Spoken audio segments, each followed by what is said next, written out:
మార్పు కాకపోతే కోర్టులో వేసారండి, సుప్రీంకోర్టు. ఎవరు వేసారు సుప్రీంకోర్టులో? ఇవాళ కోర్టు గురించి మాట్లాడుకుంటున్నాం మనం, లేదు ఇవాళ టైర్ పెన్షన్ లేకపోతే ఏదో వచ్చిందని. ఆ రోజుల్లోనే సుప్రీంకోర్టుకి వేస్తే ఎవరు వేశారంటే Bengaluru Hyderabad based public sector officers association వాళ్ళు బెంగాల్ నుంచి వచ్చిన ఒక ఎంపీ ఆ ఎంపీ దేశం అంతా తిరిగాడు అనమాట. ఇది పెన్షన్ కాదు, దీన్ని వ్యతిరేకించాలని చెప్పి. ఆయన ఒక స్టీల్ ఫ్యాక్టరీలో పనిచేసి మధ్యలో మానేసి ఎంపీగా, రాజ్యసభ ఎంపీగా, సిఐటి నాయకుడిగా రాజ్యసభ ఎంపీగా వచ్చాడు. ఆయన డైరెక్షన్ లో కేసు వేసాడు. కేసు వేస్తే అప్పుడు ఏముంది కేంద్ర ప్రభుత్వం, లేదు మేము మార్పులు చేస్తాం, కాలానుగుణంగా మేము మార్పులు చేస్తాం, దీనికి పెరుగుతుంది, ఇది తిరుగులేదు, రిటైర్ అయినప్పుడు మంచి చాలా ఎక్కువ వచ్చేటట్టుగా మేము చేస్తామని చెప్పి మరి మన దగ్గర ఇంకేం ఆల్టర్నేటివ్ లేదు. ఒకరోజు సభ్యులు పిలిచాం, సభ్యుకి మరి ఎంటీడీలు ఒకటి చేసింది, ఆ ఎంపీ మిగతా వాళ్ళు జనాల్లోకి వెళ్ళలేదు, బాగా లోపలికి వెళ్ళాలి. అప్పుడు ఏం జరిగింది, ఇక్కడ రన్ అయిపోతుంది. అది రన్ అయిపోతే 2008లో వాళ్ళు పెన్షన్ కాదు కదా, ఉన్నాయి కూడా తీస్తే దాంట్లో కొన్ని పాయింట్లు ఏంటది, కాంపిటీషన్ అమ్ముకునే హక్కు కానీ, లేదు 58 ఏళ్ళకి మన పెన్షన్ వస్తుంది, 50 ఏళ్ళ నుంచి కూడా పెన్షన్ తీసుకోవచ్చు. ఎలా తీసుకోవచ్చు? 3% తగ్గించి తీసుకోవచ్చు. దాన్ని ఏం చేసారు, 4% అంటే పెంచారు. మన తీసుకుని పెంచారు, వాడు ఇచ్చేది కాదు. ఆ మూమెంట్ లో ఇక ఏదో ఒక సంఘం ఉండాలి, ఆందోళన చేయాలని చెప్పి రకరకాల ఏరియాలో రకరకాల సంఘాలు దేశంతో ఏర్పడినాయి. మన ఆంధ్రలో ఏపీఆర్పి ఇది ఏర్పడింది అనమాట. ఆంధ్ర అంటే ఉమ్మడి ఆంధ్రప్రదేశ్ ఏర్పడి అప్పటి నుంచి కూడా ఢిల్లీకి 10 సంవత్సరం ఢిల్లీకి వెళ్ళడం, ధర్నాలు చేయడం, లేదు కొంతమంది ఎంపీలు చెప్పడం, ఎంపీ రకరకాల ఆందోళనలు అలా చేసుకుంటూ వస్తే 2013లో పార్లమెంట్ లో కూడా ఎక్కువ కేరళ, తమిళనాడు, బెంగాల్ కొన్ని ఏరియాల నుంచి ఎక్కువ అడుగుతుండేవాడు ఎంపీలు.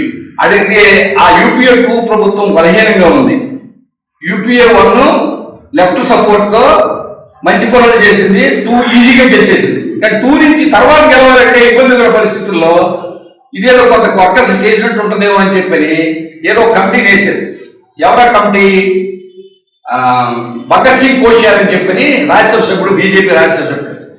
ఆయన అదేం చెప్పారు, గవర్నమెంట్ ఇచ్చేదాన్ని పెంచి 3000 డిఏ ఇవ్వాలి, 3000 డిఏ ఇస్తే కనీసం దగ్గరే కలుగుతారు భార్య భర్త అని ఆ కమిటీ రిపోర్ట్ ఇస్తే, గవర్నమెంట్ కమిటీ రిపోర్ట్ చట్టపరమైన ఆమోదించాలి లేదు, అది ఇష్టం మెజారిటీ వాళ్ళు ఏం చేశారంటే 3000 ఇవ్వలేం కానీ 1000 రూపాయలు ఇస్తామని చెప్పని ఈ మల్లికార్జున ఖార్గే ఇప్పుడు కాంగ్రెస్ ఉన్నారు కదా అధ్యక్షుడు, ఆయన ఇప్పుడు లేబర్ మినిస్టర్, దాన్ని పెట్టి క్యాబినెట్ లో పెట్టి దాన్ని ఇచ్చేసి తనకు నడకం మొదలెట్టి పూర్తి చేయకుండానే మధ్యలో ఎన్నికలు వచ్చేసి దిగిపోయాయి.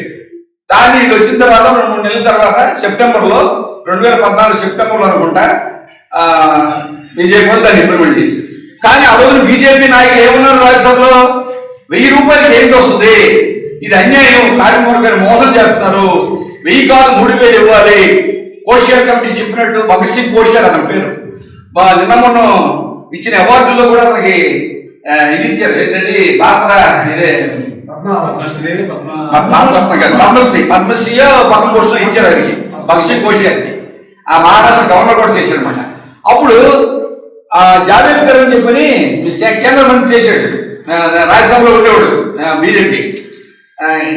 అరుణ్ జైట్లీను జావేద్కర్ ఉండేవాడు. అయితే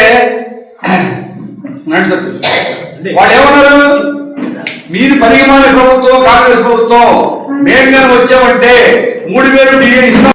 మొన్న విశాఖపట్నం నుంచి డిసెంబర్ 9, 10 2 రోజుల పాటు మన కార్యక్రమం చేసాం ఢిల్లీలో. ఎవరు చేశారు అది? All India coordination committee of EPS 95 pensioners association. మన దాని పేరు ఏంటి? All pension retirements. ఇది ఆంధ్రప్రదేశ్ సంబంధించింది. ఆంధ్ర తెలంగాణ విడిపోయినప్పుడు ఆడే పెట్టుకున్నారు, తెలంగాణ ఆల్ పెన్షన్ పెట్టుకున్నారు. ఆల్ పెన్షన్ తెలంగాణని చేర్చారు. అలాగా తమిళనాడులో 4 సంఘాలు ఉన్నాయి. కేరళలో కాంగ్రెస్, సిపిఎం రోజు ఘర్షణ పడ్డా ఒకటే సంఘం, అందరూ కలిసి పెన్షన్స్ విషయం ఒకటే సంఘం ఉంది కేరళలో. ఆ సంఘం తమిళనాడులో 4 సంఘాలు, మహారాష్ట్రలో 4 సంఘాలు, ఇలా అన్ని కలిపి all India coordination committee of EPS 95 pensioners association అని. రాజకీయాలు లేవు ఇవాళ, నా వెనకాల ఏదో ఉండొచ్చు, ఇంకోటి ఉండొచ్చు, కానీ ఇష్యూ మాత్రం ఈపీఎస్ 90 పెన్షన్లకి న్యాయం చేయాలనే ఒకే ఒక ఉద్దేశంతో అనేక అసోసియేషన్ కలిపి all India EPS 90 pension association coordination కమిటీని పెట్టుకున్నారు. ఆ కమిటీ ఎప్పటి నుంచో పనిచేస్తారు. పనిచేసేటప్పుడు 2000 ఆ కమిటీ ఆధ్వర్యంలో చేసిన పోరాటాల వల్లే కనీస పెన్షన్ 1000 రూపాయలు అయింది. ఎవరికైనా 1000 రూపాయలు? యూపీఏ 1 కాంగ్రెస్ కమ్యూనిస్టులు కలిపి కమ్యూనిస్టుల మద్దతుతో కాంగ్రెస్ ప్రభుత్వం నడిపింది. యూపీఏ 1 దాంట్లోనే పథకాహార పథకం కానీ సమాచార హక్కు కానీ ఇలాంటివన్నీ వచ్చినాయి. ఏ ప్రభుత్వ రంగ పరిశ్రమని ప్రైవేట్ చేయలే. యూపీఏ 2 వచ్చేటప్పటికి వాళ్ళు సొంతంగా గెలిచారు. కొన్ని ఓటాలు అమ్మేశారు కంపెనీల్లో, జైలుకి వెళ్ళారు కొంతమంది మంత్రులు. యూపీఏ 2 కంగారు అయిపోయింది. అప్పుడు మన మాట విని 1000 రూపాయలు పెట్టారు. 1000 రూపాయలు పెట్టిన వాళ్ళు అమించలేదు.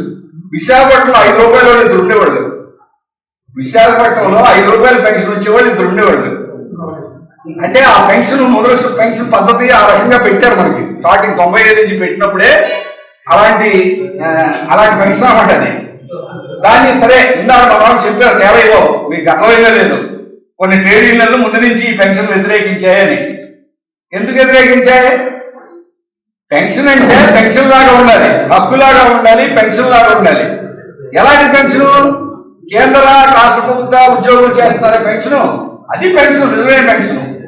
దానికి తూట్లు పొడిచి 95లో ఒక మన డబ్బులతోనే పూర్తిగా మన వడ్డీ మనకి ఇవ్వకుండా ఒక ఫార్ములా పెట్టుకొచ్చి ఇందాక మీ అందరిలోకి మాట్లాడిన వాళ్ళు గోపాలకృష్ణ గారు మాట్లాడారు, చెప్పారు కదా 2 రకాల ఫార్ములాలని. ఆ ఫార్ములా పెట్టి బై 70 పెట్టి సర్వీసు ఇది డబ్బులు బై 70 పెట్టి చేశారు కదా. ఆ ఫార్ములాలోనే ఉంది అసలు కిట్కు. ఆ ఫార్ములాయే మనకి పూర్తిగా డబ్బులు రాని ఫార్ములా అది. ఆ తర్వాత 2014 తర్వాత వాళ్ళకి డబ్బులు పెరిగి అనుకుంటున్నారు కానీ వాళ్ళకి సరిపడా పెరగలేదు. వాళ్ళకి పెరగవలసింది పెరగల. ఎందుకంటే ఫార్ములా మార్చేశారు. 60 నెలల సగటు పెట్టాడు. 60 నెలల సగటు అయితే తగ్గిపోతుంది. 12 నెలల సగటు అయితే ఒక అమౌంట్ ఉంటుంది. 60 నెలల సగటు అయితే వెనక్కి వెళ్తాం. అది తీసేసి ఇప్పుడు మళ్ళీ 2 రకాల 3 స్లాబ్లు పెట్టారు. ఏంటంటే వాస్తవంగా నలుగురికి అట్టడుగున ఉన్న వర్గాలు కానీ ఏదైతే కార్మిక వర్గం ఉత్పత్తి వర్గం 35 ఏళ్ళు 40 ఏళ్ళు పనిచేసినటువంటి ఇందాక 45 సంవత్సరాలు పనిచేశాను చూడవరం మన రాజు గారు. అంటే ఆయన 18 సంవత్సరాల 6 నెలలకి